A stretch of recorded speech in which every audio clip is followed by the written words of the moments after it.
তুমি যদি ঘুষ নাও তোমার সংসার করতে আমি রাজি না, তার কারণ তোমার জন্য আমি জাহান্নাম কাটতে পারবো না। কথা বলেন। তুমি যদি তোমার ভাইয়ের যে জমি বেদখল করে নিছো 2 শতক 2.5 শতক 3 শতক, এটা যদি ফেরত না দাও এটা অন্যায়। কিয়ামতের ময়দানে কিন্তু আল্লাহর আদালতে ধরা পড়তে হবে।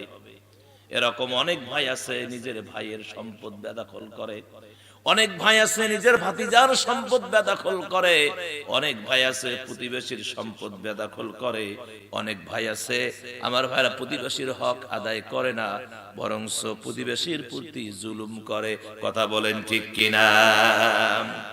আমার ভাইরা, স্ত্রী তাকে হালাল পথে উপার্জনের পরামর্শ দেয়, স্ত্রী তাকে আমার ভাইরা দিনের উপর চলার জন্য উপদেশ দেয়।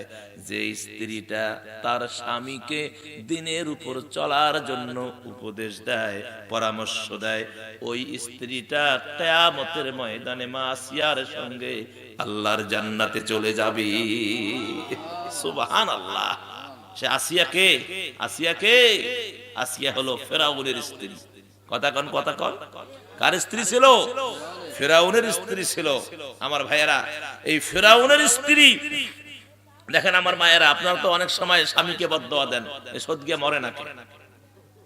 মরে নাকে, আমাকে অত্যাচার করে, জ্বালাতন করে, মারপিট করে, স্বামীকে বদদোয়া দেন।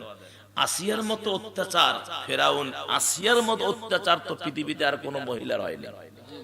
আসিয়াকে যে অত্যাচারিত হতে হয়েছে, তাকে জেলখানায় বন্দী করা হয়েছে, দেহটা শুকে কাঠ হয়ে গেছে, ফাইনালি গিয়ে বলা হলো, ফেরাউন নিজেই গেছে জেলখানায়, দেখো তুমি আমার প্রিয়তমা, তোমাকে আমি ভালোবেসে বিবাহ করেছি, দেখো তুমি ফিরে আসো, আমাকে রব বলে স্বীকার করো, প্রভু বলে স্বীকার করো, আমি তোমাকে আগের সম্মান ফিরিয়ে দেব, সবকিছু আগের মতো হয়ে যাবে।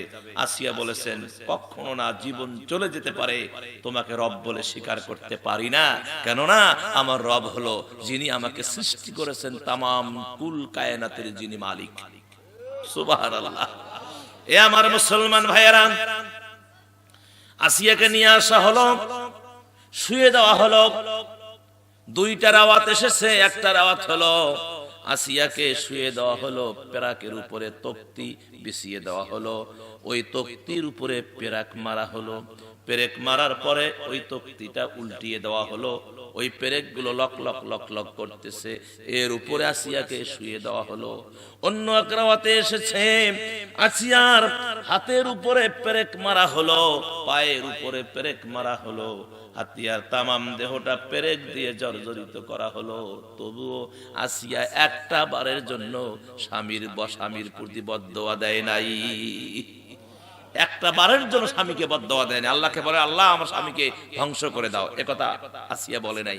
বরং আসিয়া বলেছে যে আল্লাহ, কষ্ট যা হচ্ছে তুমি তো দেখতেছো, আমার স্বামীকে তুমি হেদায়েত দিয়ে দাও। আল্লাহু আকবার। আমার স্বামীকে কি দিয়ে দাও? হেদায়েত দিয়ে দাও। আপনারা তো কথায় কথায় স্বামীকে বদদোয়া দেন।